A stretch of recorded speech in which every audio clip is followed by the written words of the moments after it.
Aujourd'hui, pour ce deuxième café de l'INAS, nous aborderons la formation des maîtres de stage qui contribuent à la formation de leurs futurs collègues, les enseignants de l'enseignement obligatoire, du début de la maternelle jusqu'à la fin du secondaire supérieur.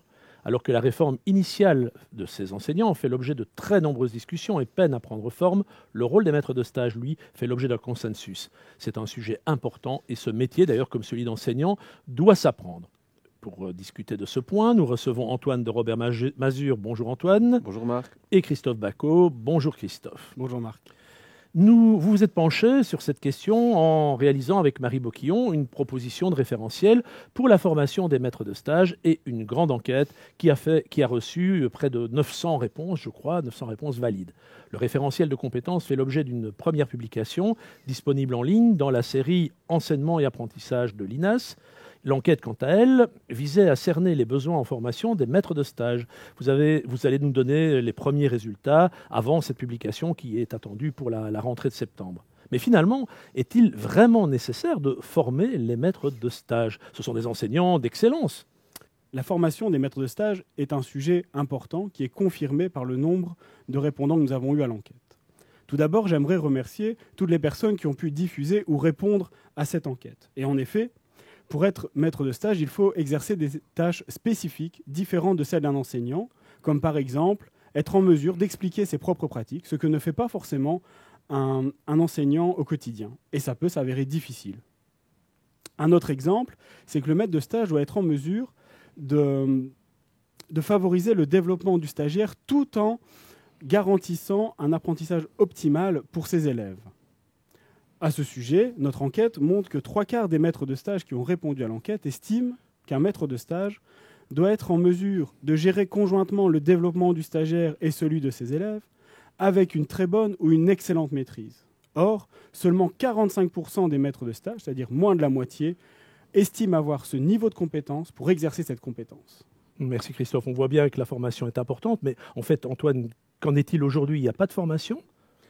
Disons qu'à l'international, la réponse peut fortement varier.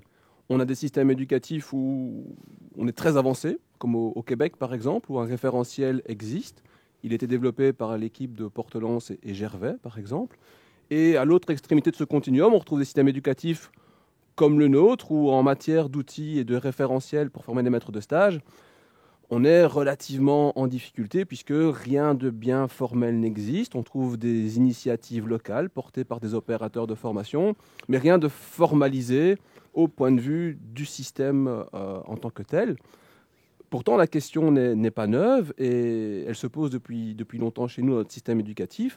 Et on retrouve notamment, il y a une trentaine d'années déjà, dans un rapport assez connu dans le domaine de l'éducation, le rapport de Lancer, le constat selon lequel il faut former les maîtres de stage puisqu'ils sont des opérateurs importants de la formation initiale des enseignants. Et quand on interroge nos maîtres de stage, ils nous renvoient une information finalement cohérente, c'est qu'ils regrettent le manque de formation qui les caractérise puisque l'offre en la matière est relativement restreinte.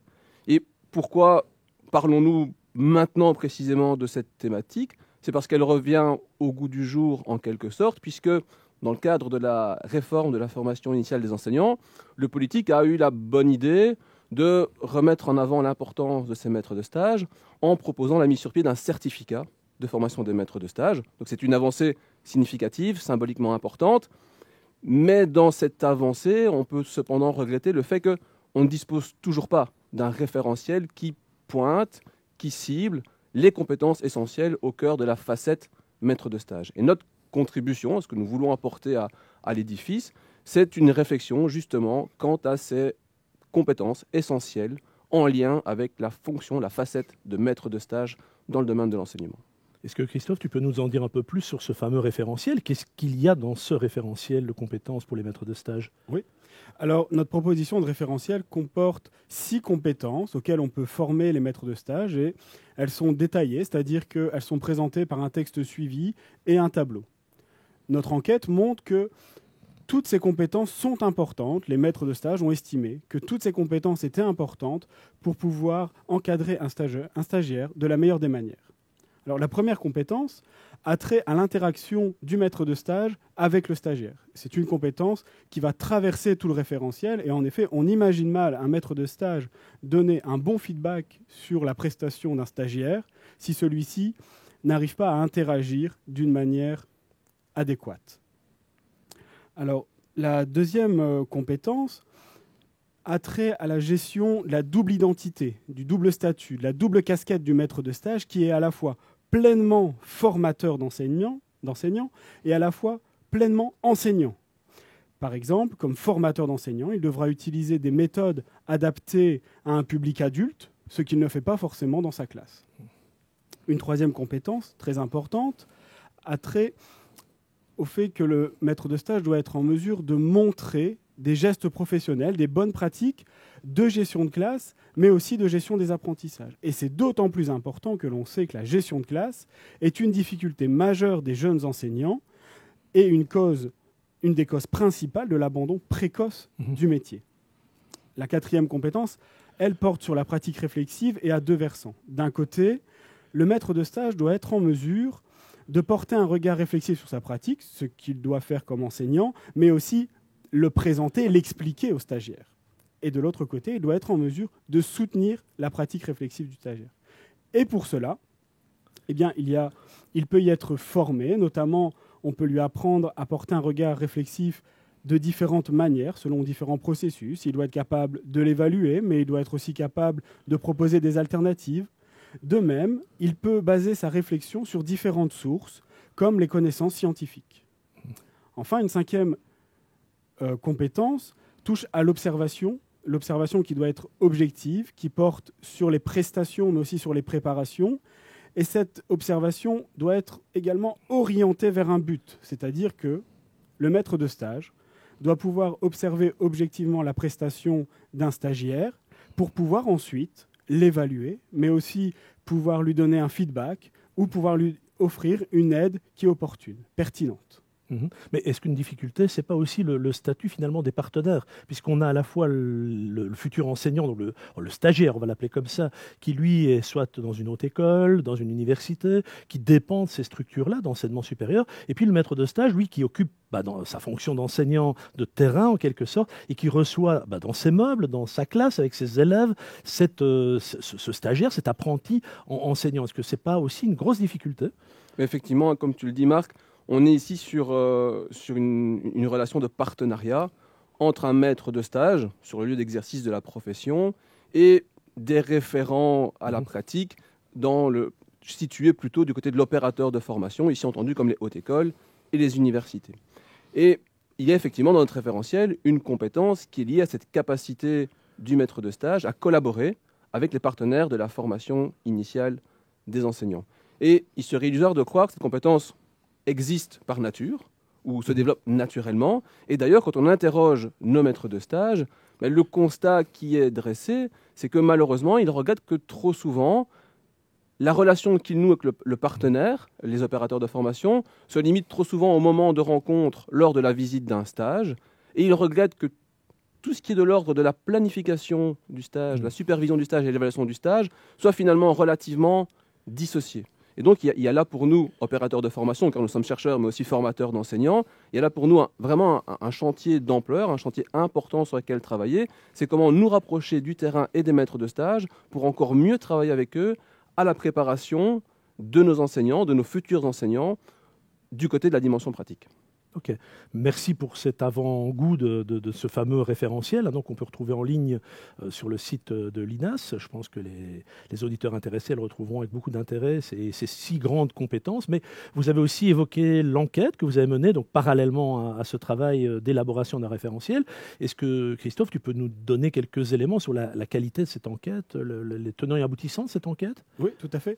Alors, c'est une enquête qui a été diffusée en ligne et tout premièrement, nous avons été surpris par l'engouement, par le nombre de répondants qui est vraiment important.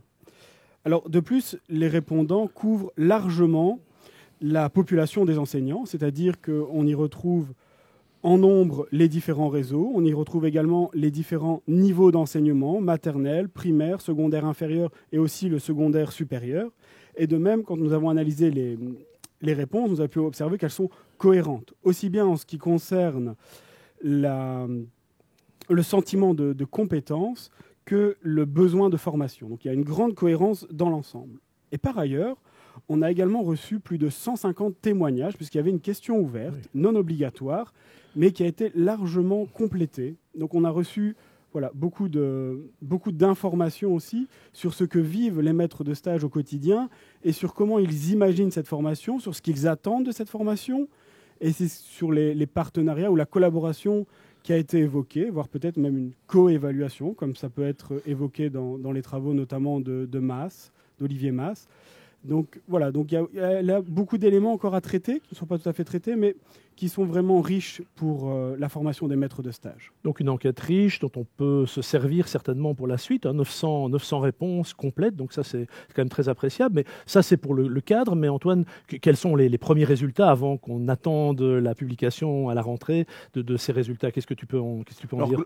Globalement, ce que l'on peut en retirer, c'est, premier constat, celui que Christophe vient d'évoquer, c'est de constater que 900 enseignants ont participé à cette enquête, ce qui dit déjà quelque chose sur leur intérêt, sur une facette du métier dont peut-être ils parlent peu ou sur lesquels on les interroge peu. Donc il y a vraiment un intérêt pour les enseignants à en parler et à réfléchir avec nous à cette facette du métier, à réfléchir avec nous et à nous aider à prendre du recul par rapport à notre référentiel. Car ce que nous avons fait, nous avons interrogé les enseignants par rapport à ce que nous avons identifié sur base de la littérature comme étant des compétences essentielles liées à la facette du maître de stage. Et on a demandé aux enseignants de se positionner par rapport à ces références, ce qui nous permet, nous, vu leurs réponses, de valider notre référentiel qui, en tout cas, du point de vue des premiers intéressés, les maîtres de stage, semble tout à fait cibler le cœur du métier. Mmh. Un autre aspect qui nous semble intéressant, c'est que les maîtres de stage se disent largement prêts à être formés. Donc, à un moment où le système se pose la question de former ses maîtres de stage, on a un signal positif. Le terrain est prêt à investir du temps pour mieux se former et pour encore mieux former les collègues qui leur sont confiés dans le cadre des stages. Alors, on relève aussi, et c'est cohérent, qu'ils regrettent justement cette absence de formation, ce qui explique leur motivation à être formés. Et on voit aussi par rapport à différentes variables que l'on peut consulter, que l'on peut questionner dans le cadre du questionnaire, l'ancienneté, l'expérience en tant que maître de stage et le fait d'avoir ou non une formation, que le sentiment d'efficacité personnelle est impacté par ces dimensions. Un maître de stage qui a été formé se sent plus efficace pour encadrer des stagiaires. C'est rassurant. C'est rassurant, mais ça ne reste à ce stade qu'une déclaration, certes importante, certainement qu'elle impacte la pratique du maître de stage, mais ça reste une déclaration, donc c'est important à prendre en compte. Par contre, l'ancienneté en tant que telle, être un enseignant qui a 25 ans de bouteille mais qui n'a pas forcément encadré beaucoup de maîtres de stage, n'impacte pas leur sentiment d'efficacité par rapport à la facette du métier maître de stage. Par contre, quand on raffine le questionnement et qu'on investigue cette fois-ci sous l'angle du nombre de stagiaires qu'ils ont pu encadrer, on remarque qu'il y a un effet dans leur déclaration sur leur sentiment d'efficacité lorsqu'ils ont encadré une quinzaine de stagiaires. Alors, on pourrait se dire, chouette, il suffit alors d'attendre qu'ils aient encadré une quinzaine de stagiaires. Ce qui peut faire long et ce qui peut être très dommageable pour le système. Donc, ça nous renforce encore plus dans l'intérêt de très tôt pouvoir venir soutenir ces maîtres de stage dans leur action de formateur d'enseignants. Alors, merci pour ces premiers résultats. On se réjouit évidemment de pouvoir lire les résultats complets de cette enquête qui semble fort riche, notamment sur les conditions pour participer à la formation. On est prêt à s'engager, mais jusqu'où? Quel impact sur la vie des maîtres de stage, des futurs maîtres de stage? Tout ça, évidemment, je présume que ça fera l'objet de la publication. Mais finalement, c'est une étape, si je comprends bien. Première étape, vous avez un référentiel, vous avez construit le référentiel, vous êtes basé sur les connaissances théoriques, vous l'avez mis à l'épreuve de l'avis des maîtres de stage. Et puis, qu'est-ce que vous escomptez? Comment est-ce que les choses sont prévues pour la suite des opérations, Christophe? Oui, alors, en Belgique francophone, comme dans les autres systèmes éducatifs, quand on évalue l'efficacité d'un dispositif de formation, souvent, on prend en compte la satisfaction des participants, également le sentiment de compétence, et plus rarement, on évalue leurs connaissances. Alors, encore plus rarement, on évalue l'efficacité du dispositif sur les compétences du stagiaire, comme futur enseignant, et ou sur les compétences des bénéficiaires finaux, que sont les élèves. Mhm. Oui, alors là, évidemment, ça nous lance très très loin sur la réelle efficacité d'une politique de formation des maîtres de stage, au-delà de la simple, je vais dire la simple satisfaction par rapport à cette formation. Tout à fait. Alors, c'est une perspective, bien sûr, mais il y a des travaux, notamment ceux de Richard ou de Guski, qui peuvent nous aider. Par exemple, les travaux de Richard portent sur l'efficacité du développement professionnel, ont réussi à identifier des principes qui permettent de créer des dispositifs de formation qui seraient efficaces. En tout cas, on maximise nos chances. De même, Guski, lui, propose différents niveaux pour évaluer l'efficacité d'un dispositif de développement professionnel, ce qui peuvent nous aider aussi et nous inspirer en Belgique francophone pour évaluer nos dispositifs de formation continue, par exemple. En tout cas, je pense que les perspectives, là, nous amèneront à nous retrouver relativement rapidement. Mais merci à vous deux. Merci aussi à Marie Boquillon pour d'abord la première publication, donc le référentiel de compétences du maître de stage, paru dans la collection, dans la série Enseignement-apprentissage de l'INAS. On se prépare à lire les résultats de cette enquête, au moins dans cette collection et sans doute dans d'autres publications. Et puis on se retrouve pour la suite des opérations quand on mettra en œuvre cette formation au sein du partenariat que l'Université de Mons entretient avec les hautes écoles, les écoles qui reçoivent nos stagiaires, etc. Donc merci encore une fois et à très bientôt. Merci Marc. Merci Marc.